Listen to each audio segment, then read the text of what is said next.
I'm not from Wisconsin.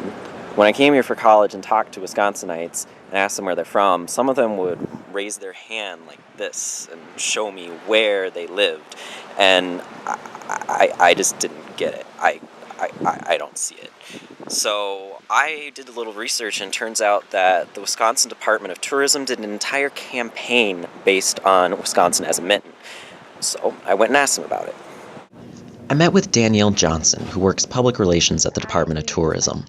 As a native Wisconsinite, she readily uses the Wisconsin hand model in order to put into context the locations she's lived in around the state. Can you just, show me how this works? How does this work with Wisconsin? With Wisconsin? Mm-hmm. Well, you start with your hand out like this. This is Door County, so this is the thumb. Yep, so this is the thumb. And then this is the rest of the state. So here's northern Wisconsin, Superior. You gotta kind of add on a little bit up here. Superior, Bayfield would be up here. Here's Green Bay. Madison would be down here. La Crosse over here. This is where the Mississippi River goes. I kind of want to do this. I kind of want to throw a lot of my fingers over to. You gotta use your imagination a little bit, but in general, when you're speaking about the state, this is a really quick reference to point out geographically where something is. Okay.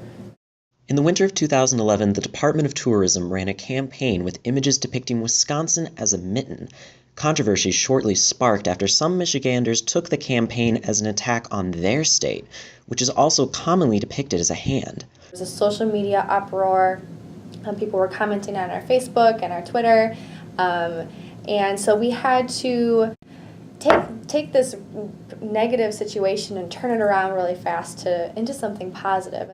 The story quickly gained national attention, and the Wisconsin Department of Tourism sought a solution to a, some would call, quirky PR problem. We ended up working with Michigan to create the Great Lakes Mitten Campaign, and we collected mittens for charity. It was right before the holidays, so it was perfect timing for that. And we were able to take what could have been something really negative and turn it into something that was a really great cause, and ended up working really well together with Michigan in that cause. What was the idea for the collecting the mittens? All the talk was about how Wisconsin wasn't a mitten and we couldn't claim the mitten state, and like I said, that really wasn't something we were ever trying to do. And even though people had those perceptions, we just took an action to kind of give it a positive spin and put it towards charity. And if we're going to talk about mittens, let's talk about mittens, and let's talk about helping those in need during the holiday season. The great, I like to call it Mitten Gate, happened 2 years ago now, and last year we also collected warm winter items for charity throughout the month of December, and we collected more than 17,000 items across the state, which was really incredible. And we work with over 80 different communities.